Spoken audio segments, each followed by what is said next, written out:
Years ago. Meanwhile, Fox News alert right now for you. Take a look at this video. Moments ago, our own Geraldo Rivera caught in the middle of a firefight in Libya. Oh, yes, we are. Keep going. They're firing on us. I think we should stay low. Get in the vehicle and go. Come on, guys, in the vehicle.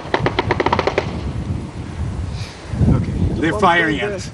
They're firing RPGs and mortars at us. Geraldo, now safe and sound, joins us live from Benghazi, Libya. Geraldo, did you fear for your life for a moment? Well, it was longer than a moment, Dave. It was, you know, the kind of situation where it evolved kind of slowly. It started with a single sniper shot. We took cover from that, and then it just kind of started to escalate. The irregular forces, the rebel forces behind us, opened up with their heavier weapons. Then the Gaddafi forces, who are holed up inside the University of Brega, a town about 135 miles from here, they started opening up with their RPGs, their rocket-propelled grenades, and their machine guns and their weapons. They targeted us, so there was a wild exchange. It was like a shootout between two unruly gangs, or at least one unruly gang. That was the side I was on, and some professional soldiers, the Gaddafi soldiers, who were dug in at the university in Brega.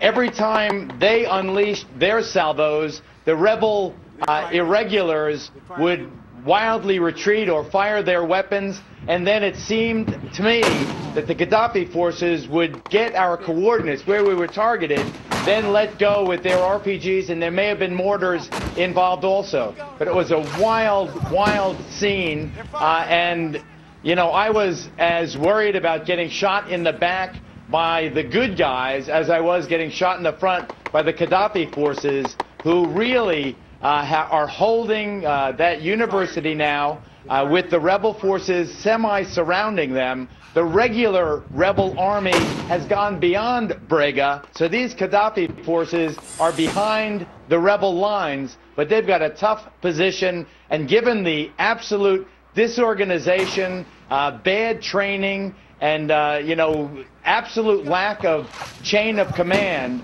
I doubt the rebel forces can dislodge those Gaddafi loyalists inside that university. And let me just add one thing quickly, if I may.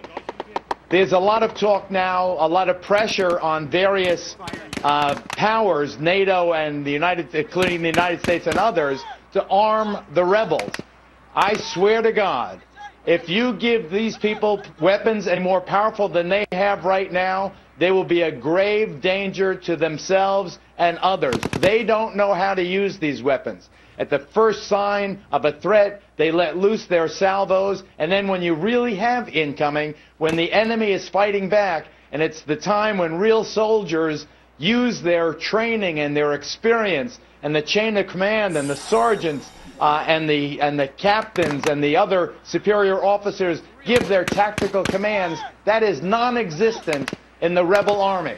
This is the they have the, I may have said this before, but they have the fire discipline of an LA street gang. It was really very worrisome, and you know, seeing the video and hearing the shots kind of conjures up the bad memories, and this only happened really maybe 2-3 hours ago. Yeah, and Geraldo, we're seeing some of the new video that you guys have just fed into us here on rebels just randomly firing into the air. And we talked to Chris Wallace right after your last report last hour, and one of the fears that Chris had mentioned, of course, within Washington, are we heading for a stalemate? I mean, you talk about this ragtag army, you talk about Gaddafi's forces, which aren't going anywhere. Is that the end game here, a stalemate? Well, I'll take a stalemate, particularly if they would agree to a ceasefire. The problem now is there are still civilians in Brega. I was with a fellow who was weeping because he couldn't reach his wife. There are still, you know, women and children in the crossfire here. You know, it's a mess out there. It's a violent, treacherous, perilous, dangerous scene. And the way I see it right now, this is going to be a pendulum, a deadly pendulum that swings the rebels' way when Gaddafi's people, you know, feel that they are threatened. It'll swing Gaddafi's way when these kids run scared when they are confronted by a stout, well-led resistance. You know, I think stalemate is exactly what it is. There's no way the Gaddafi forces are going to cross that 135 miles of desert to get back to Benghazi. That's a killing ground. If the rebels don't succeed in doing it, then the Allied air power will. Well, Geraldo, nothing illustrates better how perilous the situation is than the video that you have fed into us in the last hour. Be careful and keep us updated throughout the hour with what's happening there. Thanks, Geraldo. Okay, Allison. Eric, I love you, honey. I love you. I'm coming home. As his wife was worried about him earlier, you can absolutely believe it from that video. Another